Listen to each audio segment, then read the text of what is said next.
Glass. This is the conclusion to my Unbreakable trilogy reviews.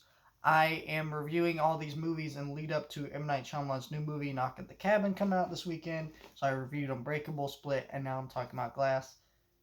Which, man, so my thing was I remember watching this movie in the theater.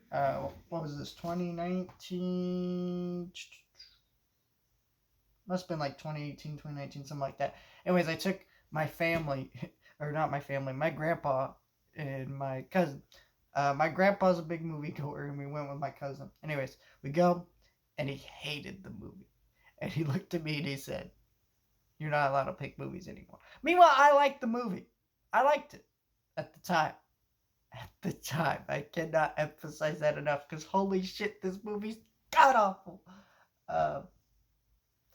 But I really liked this movie at the time. And yeah, this movie's not good. And what's wrong with this movie is I don't get it.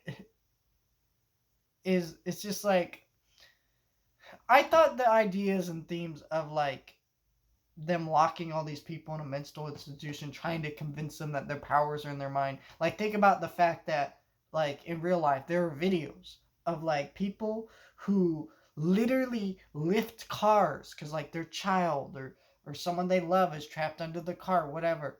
Like, this ability of superhuman strength that people have and they don't realize that they have, you know? So all this so they might believe that they have superpowers, but it might just be in their mind. That's an interesting idea, except we know that that's not true. We know these characters have superpowers.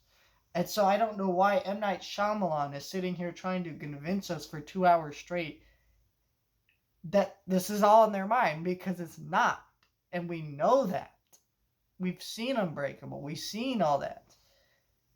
And it's also like the Beast, and it's just like when they start the movie and he rescues these girls, Bruce Willis's character David Dunn, it feels like that should have been the whole movie, like, or should have happened later in the movie, but instead it didn't.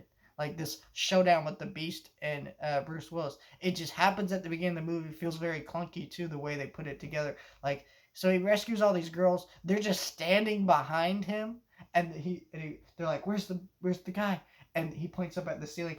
I'm sorry, Bruce Willis's character should have said, "Hey, get the f out of here. You guys run to safety. I'll do what I got to do." That's what he should have done. Instead, one of those girls gets smacked against the wall, right? Because he wouldn't just tell them to run or leave. Or even these girls should have been smart enough to know we just need to freaking leave and run.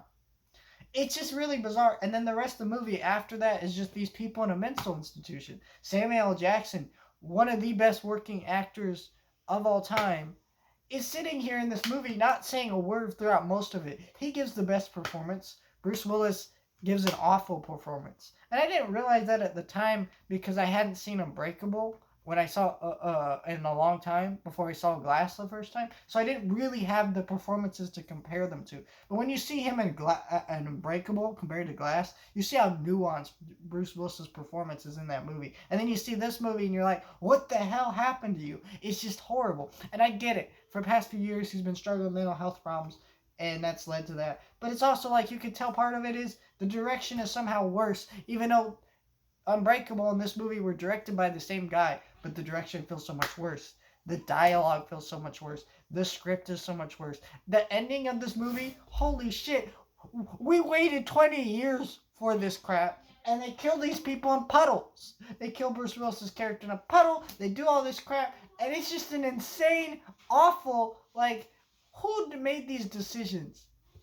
And, you know, even M. Night Shyamalan was teasing, like, I'll do another one if this makes a lot of money. Thank God it didn't, because, God, this is just a terrible movie that no fan of this franchise would actually really love. Because it's just insulting to your intelligence. It's disrespectful to the characters that you want to see fight or come together. It's just a terrible piece of shit movie that no one should ever watch.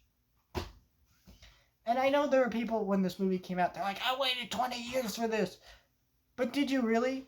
Because Unbreakable didn't set up a bunch of sequels or a whole universe of stuff.